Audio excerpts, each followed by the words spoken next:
The psychology of people who are too aware. Some people don't suffer because they're unaware. They suffer because they see too much.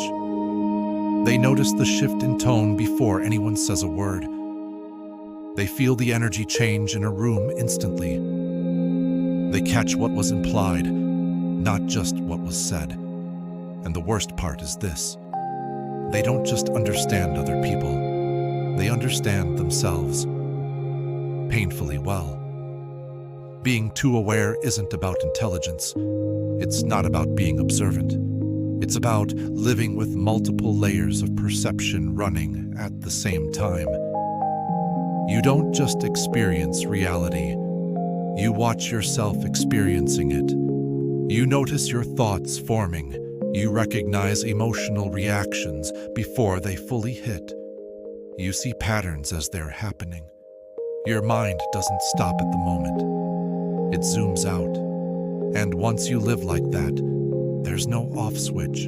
Psychologists call this metacognition, thinking about thinking. But for people who are too aware, it's not a skill.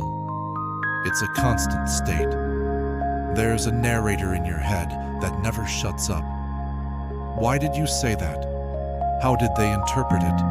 What does this mean long term?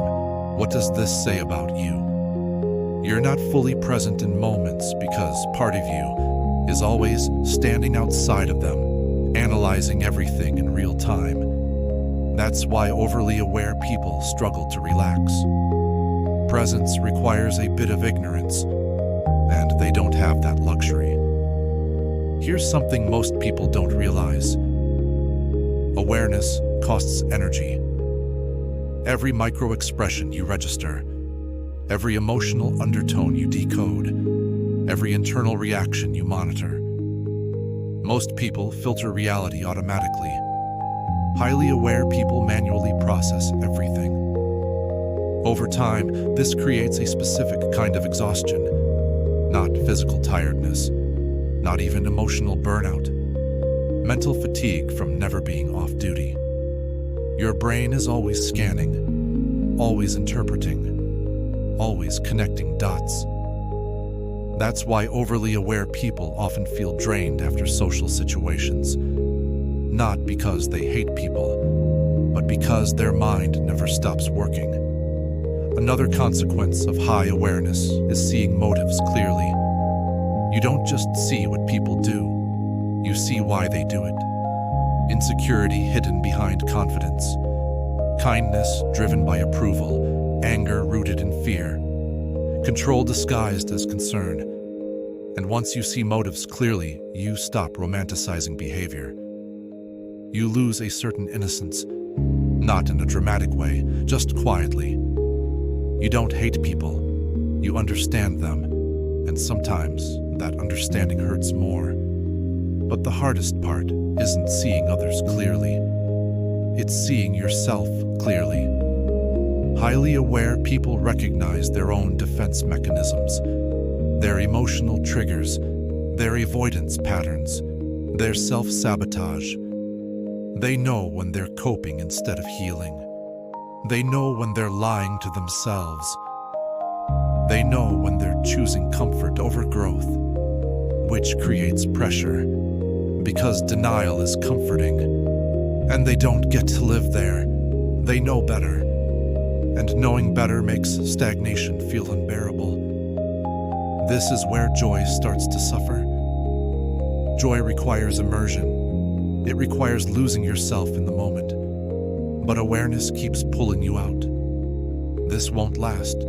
Enjoy it while you can. Something will change. Instead of feeling happiness, you analyze it. Instead of feeling love, you measure its stability. Instead of confidence, you notice its fragility. Joy becomes something you observe instead of something you experience. This is also why anxiety shows up. Awareness increases your ability to predict. Prediction feels like control, but it also creates fear.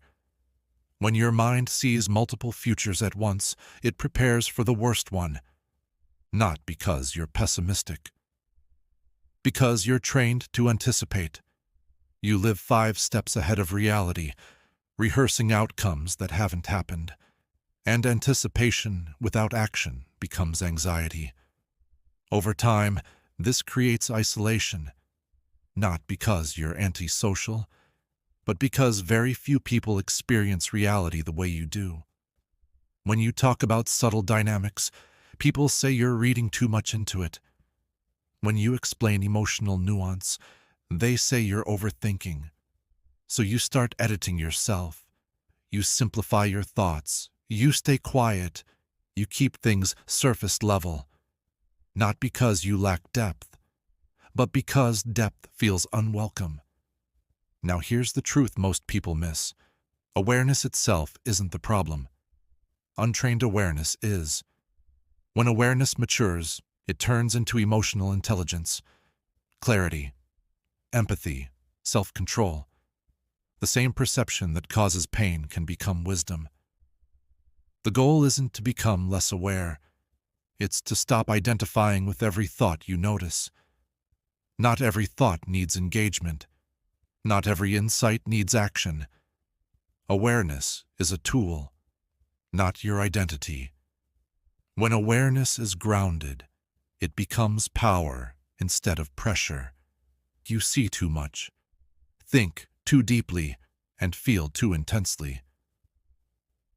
You're not broken. You're just conscious in a world that rewards distraction. The challenge isn't dimming your awareness. It's learning when to use it and when to simply live.